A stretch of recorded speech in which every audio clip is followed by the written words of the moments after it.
I dropped off 2 kids that day and picked up 1. A mother now without her child, why she's encouraging people to lock up their guns during the holiday season. A state trooper wounded during a standoff. New information reveals how he got shot when he wasn't even in the direct line of fire. Keeping girls in school by keeping them connected to personal hygiene products. Why this is a bigger issue than you might realize. This is RTV6 News at 11, working for you. Good evening and thanks for joining us here at 11 o'clock. I'm Nicole Griffin. With the holiday season upon us, families are sure to gather and celebrate. But at the same time, Metro Police want you to have a safe holiday season. They're encouraging people in this video they just released this week to lock up their guns and put them away safely and out of the children's reach. RTV6's Stephanie Wade shares a family's heartbreaking story about why it's so important this time of year. Nicole, police tell me it is critical this time of year that folks lock and stow away their guns. They say they've covered too many tragedies that could have been preventable. Tragedies that have taken young children's lives. Words a mother never imagines. Hey, you need to get to my house. Eric shot himself. He found my gun. She'd hear. I was just in absolute disbelief. Candace Cole dropped her 2 kids off at a family friend's house to babysit while she and her husband were at work. Shortly after, she says her 4-year-old son Eric found the babysitter's gun and accidentally shot himself. His 7-year-old sister found him. I am all for people protecting themselves, their homes, their families. Like, I get it. However, you have an obligation to be responsible and be intelligent and make sure that you have them secured so that kids don't hurt themselves. Cole only wishes now she would have inquired about guns in the home and whether they were properly secured out of reach from her children. I would rather be uncomfortable during a 5-minute conversation than have to wake up every day knowing that I'm supposed to have 2 kids, and I have 1. I'm supposed to have a brother and a sister who are growing up together, and instead I have a sister who lays on her bed and cries holding a picture of her and her brother. Be smart with moms demand action for gun sense in America. We know, for example, that 90% of unintentional shootings take place within a home setting. Seeks to educate people about the importance of storing your guns unloaded and away from children. And this is particularly important at the holiday times when we're going to other homes, we're visiting friends and relatives. We may make the assumption if we are a responsible gun owner ourselves that the people that we're going to visit are practicing those same responsible storage methods, and we just cannot assume. So ask, no matter the home, no matter the person, to protect your family this season. Working for you, Stephanie Wade, RTV6. Stephanie, thank you. In an average year, 907 people die by guns in Indiana, with a rate of 13.6 deaths per 100,000 people. Indiana has the 19th highest rate of gun deaths in the United States. New at 11 o'clock, state police identify the SWAT trooper wounded during a standoff with an armed man in southern Indiana. Officials say Master Trooper Joseph Livers suffered serious but non-life-threatening injuries to his lower left leg. Livers is an 18-year veteran of the Indiana State Police. The standoff happened early Saturday at a home on State Road 56 east of Madison, Indiana in Jefferson County.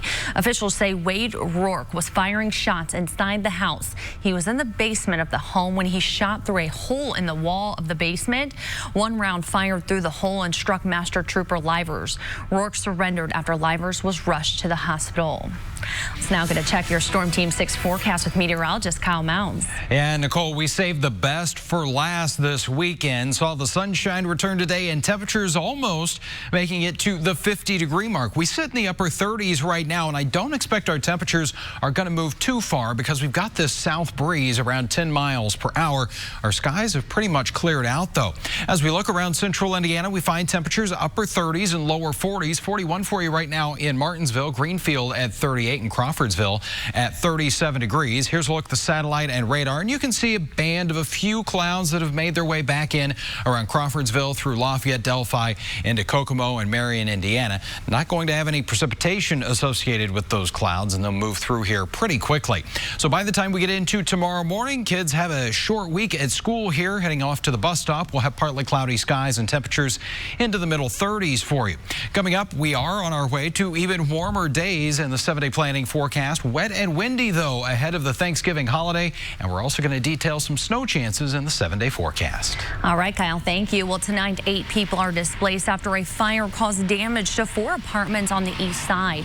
IMPD officers discovered the fire after they were called to the Bankers Lane apartments on East Washington Street around 10:30 p.m. The officers rushed inside, knocking on doors, but were forced out due to the heavy smoke.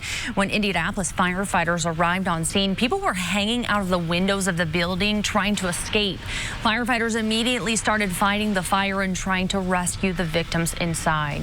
Life safety is the #1 priority each and every time, but what you trying to do 2 things at once. So they basically pulled the line and pulled the ladders and attacked from both sides at the same time. So they had a crew of 4, and 2 people went with the ladders and 2 people went with the line, and they just kind of tried to do both things at the same time. 4 people were injured, including 2 firefighters. IFD says a 25-year-old woman was found semi-conscious inside a second-story apartment and was taken to the hospital in critical condition, but has now improved to serious condition. The cause of the fire is still under investigation. We're tracking a story we first reported last night. Vulgar graffiti left on the entryway of a Hamilton County neighborhood. It's at 104th and Brooks Park Boulevard, just east of Geist Reservoir. We spotted the graffiti last night and contacted Fishers police, who were unaware of the situation because no one had filed a report. But when we checked back in today, we learned a report has now been filed and they have opened an investigation. For now, there's no word on how long the graffiti has been there and no indication of who may have been behind it. Police say they have no reports of any similar incidents in the area. More Indiana lawmakers are voicing support for raising the state's legal age to buy tobacco and vaping products. House Speaker Brian Bosma says he'd like to see the age raised from 18 to 21. Most of his colleagues in the House Republican caucus agree with him. Bosma had previously blocked raising the age, saying 18-year-olds can serve in the military, vote, and buy guns. But now Bosma says he's changed his mind because the armed services and veterans groups support the age change. Bosma also notes an increase in youth vaping and related deaths and illnesses. Lawmakers are also pushing to raise taxes on tobacco products in effort to curb use.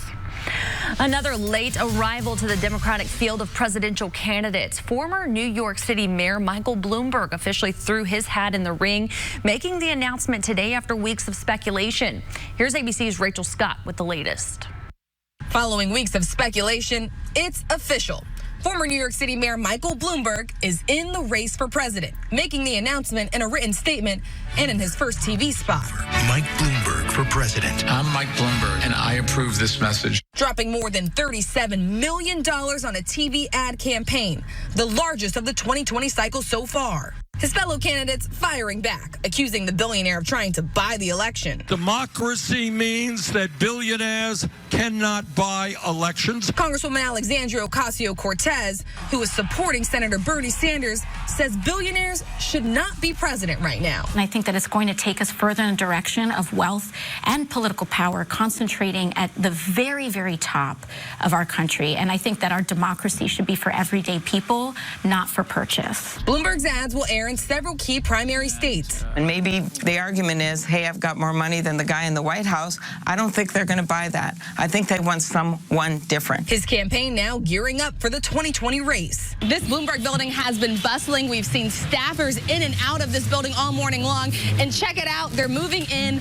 new office furniture. It's too soon to speculate how Bloomberg's candidacy will resonate with undecided voters who say they were hoping the field would narrow. A lot of them have very similar positions. situations, so it's really hard. President Trump's campaign seemingly not concerned with Bloomberg's entry into the race. A spokesperson telling ABC News they can keep adding more names to the pile, but no one beats Trump. Rachel Scott, ABC News, New York. Rachel, thank you. Schools struggling to fulfill the needs of girls who might find it difficult to gain access to feminine hygiene products. It's an issue that's prompted one local group to take action. It's something millions of people do every day, walk outside of the house and get into the car. That routine was shattered for one family, and it was all caught on camera. Kyle. A couple of rounds of rain coming our way this week. The first one going to bring over a half an inch of wet weather here to central Indiana. I'll let you know if this could slow down your Thanksgiving travel. You're watching RTV6 News at 11. For less at Ross. Yes, for less.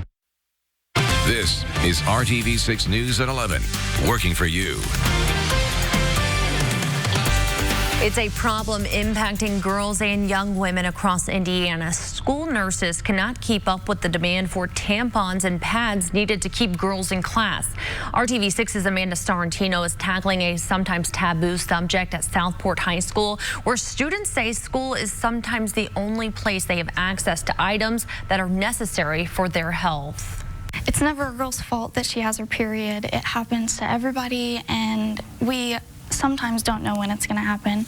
And just like school supplies being important, some families can't afford it. Southport High School junior Destiny Murley has a lot on her plate as a 17-year-old.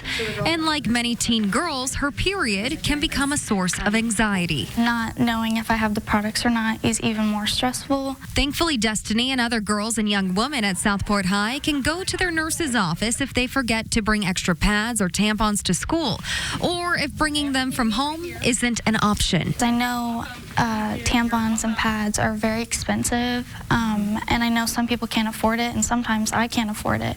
So knowing that I can go down there and get free products is really nice. For a girl on their period, having a clean pad is the same as having a notebook in class. It's essential to their learning to be able to have the supplies that they need. As a nurse at Southport High, Bethany Mendez says the feminine products in her office might be the only ones the school's female students have access to. When young women don't have the feminine hygiene products they need, their education and health can suffer. But handing out extra tampons and pads to every student who needs them is not always an option for school nurses. We do not have the funds to do that. Just this school year, the Perry Township School District has given students 1,200 feminine products. The district's director of nursing services says those products come out of the same budget as all of their clinic supplies, things like thermometers, bandages, disinfectant wipes, and first aid kits. Stretching the budget to cover feminine hygiene products can be a challenge. That's where the group Project Period steps in to help. She learned of a problem that some of the schools downtown were having. They were getting other items donated, but not pads and tampons. So we decided to start our own nonprofit. We had no experience, but we knew that it was something that these girls needed. It's a bigger problem than anyone could ever imagine. That was Amanda Starantino. Well, coming up tomorrow on RTV6 News at 11, we look at this nonprofit that is making a difference in the lives of young girls. We dig deeper into the problem and how this small group of Indianapolis women are taking it on to help our students. Again, that is Monday on the news at 11. Kyle. Well, we started off a warming trend today, and what that means is we're going to continue this momentum going into the start of the work and school week. And yeah, we got Thanksgiving not too far down the road. Our temperatures close to 50 today. We're sitting at 38 in Indy right now. That's actually one of the cooler spots. Still at 40 in Kokomo and Bloomington at 41 degrees. But again, I don't think temperatures move too much tonight. We'll settle right around 36 with partly cloudy skies. And our Monday planning forecast, as we take it hour by hour, you notice quite a few cloud symbols on there. I think we're going to see a good deal of sunshine here as we go throughout our Monday.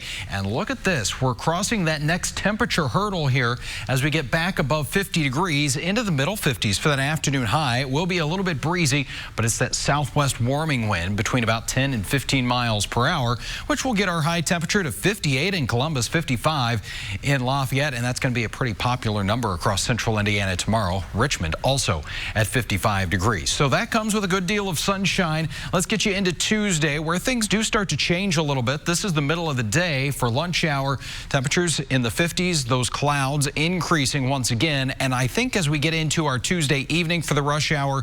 That's where we're going to see a little more of that widespread rain developing, and it will be more widespread as we go through the overnight hours of Tuesday into Wednesday, and temperatures actually may warm a little bit more there, possibly even a rumble of thunder. At this point, doesn't look like we'll have any severe weather, but then the rain will start to move out of here pretty early in the day on Wednesday. But notice what happens after starting off in the 50s, already middle of the day on Wednesday, we've got temperatures in the 40s and even some 30s already making a return here to central Indiana, and it is going to be windy on Wednesday. Going to need to hold on to those tail feathers as we've got temperatures that are going to be falling with winds that turn out of the northwest, 20 to 30 mile per hour sustained winds, and we could see some gusts close to 50 miles per hour throughout the day on Wednesday. A big travel day, so that could certainly slow you down. Going to need to make sure you keep both hands on the wheel for sure there.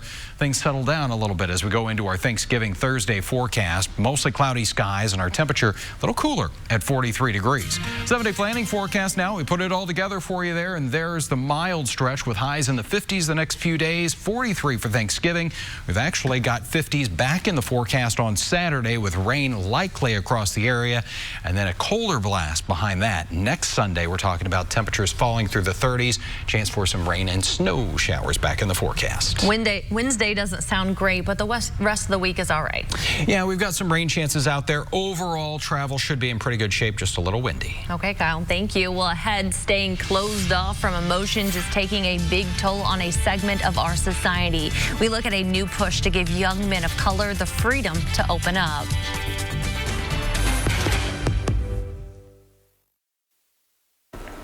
A family in New Mexico no longer feels safe in their own home, and you're about to see why. It started out as a typical Friday morning for the Gonzalez family, but as 17-year-old Sean was walking to his car, a masked man walked over with his gun drawn and his laser flashing across Sean's chest.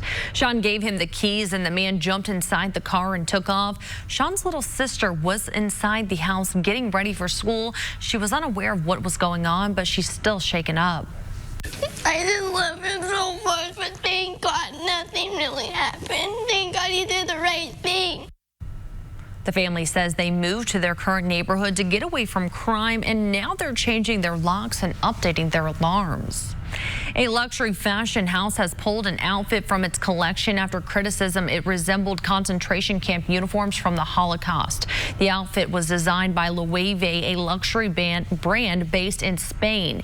The backlash was fierce. Many slammed the brand, noting concentration camp uniforms worn by Holocaust victims also consisted of vertical striped button-down shirts and matching pants. Loewe issued an apology via the brand's Instagram account and has since removed the products from its website. Dealing with the emotional issues and mental illness remains a challenge among African Americans. Government studies indicate anxiety and depression often go untreated due to the shame and stigma associated with the conditions. But Usher Qureshi met one woman who's trying to change that through pictures and written word. It's okay to admit that you are broken. Confronting the fallout of trauma. Dear black boy, it's okay to cry. It's okay to feel. It's okay to hurt. Author Ebony Lewis is speaking directly to young black boys. When you teach boys not to cry, you teach boys not to be vulnerable, it looks like that toughness. It looks like that anger. But in the dark, I'm sure there are so many young men that are letting it out. Lewis started writing the picture book 3 years ago after her cousin took his own life. African Americans are 10% more likely to experience serious psychological distress, according to the Health and Human Services Office. And suicide is the second leading cause of death for black Americans ages 15 to 24. Dear black boy, it's okay to cry. Got it, Jonah? For Kwaku Amel Smith, a Milwaukee-based psychologist, reading the book with his twin 10-year-old boys, Jonah and Noah, was powerful. The one thing that resonated with the both of them was the message that it was okay to be vulnerable. It was okay to show all of your emotions, and in fact, that was a very healthy thing. Lewis says it's time to open a space to talk about pain before it's too late. If we don't have the conversations, then you have men and women who grow up, who have these struggles, and they don't know how to release, and they don't know how to let it out. And then that's where you get, illness and suicide. The book is already being used as a tool for violence prevention groups and adolescent therapists like Aisha Sanders. It's been helpful because it lets them know it's going to be okay. It lets them know that people, they are understood. Yeah, look at that smile. The message says the author is universal, not just for young African American boys. Everyone is affected.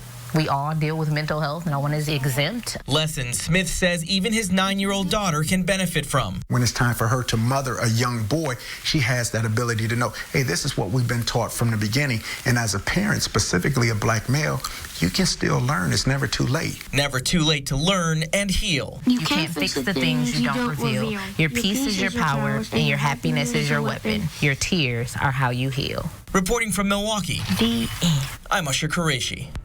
Usher, thank you. Well, 'tis the season for holiday shopping. The National Retail Federation says people will spend more than $720 billion on presents. The biggest thing people are looking for, gift cards. The NRF says consumers buy 3 to 4 gift cards to allow their family and friends to choose their own presents. Meanwhile, Barbie remains the top toy this year, followed by LOL surprise dolls and American Girl items. Lego, Hot Wheels, and Paw Patrol are also hot buys. According to research by the NRF, the average person spends about $1,000 on all of their holiday shopping.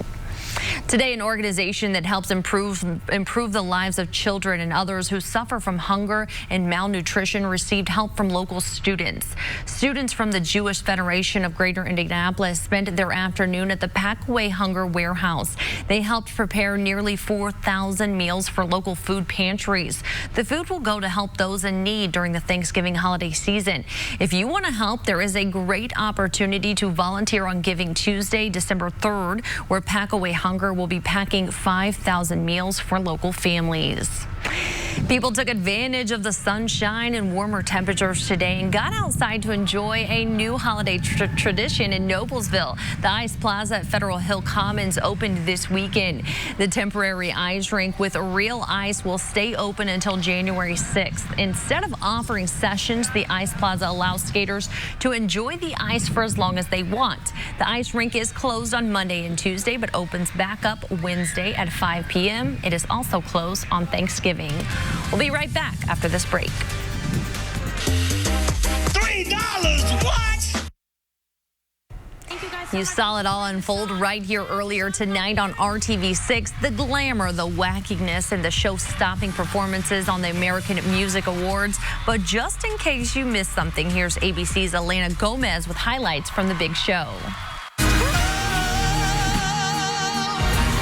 A night of big performances.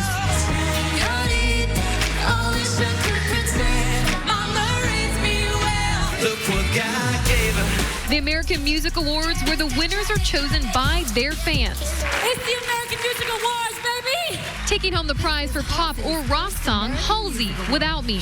Keep that magic alive. And best rap or hip-hop song, Old Town Road by Lil Nas X, featuring Billy Ray Cyrus. You're like 15, 30, 55, or whatever, and you feel like your moment has passed, to know that it's waiting for you. And Carrie Underwood taking Best Country Album. Thank you to the fans. Thank you so much. There were first-time performers. Billie Eilish named New Artist of the Year. Thank the fans, because that's the only reason I'm even alive. And AMA favorites back in a big way. But the big event of the night, Taylor Swift's performance. Commemorating her honor as Artist of the Decade. All that matters to me is the memories that I have had with you guys, with you, the fans, over the years. Rounding out the night, Taylor Swift, Artist of the Year. It was truly an evening of performances and honors that fans approved of. In Los Angeles, Elena Gomez, ABC News. Great show. Great performances. Yeah, and we're going to be dancing our way into a short week. Have a great night.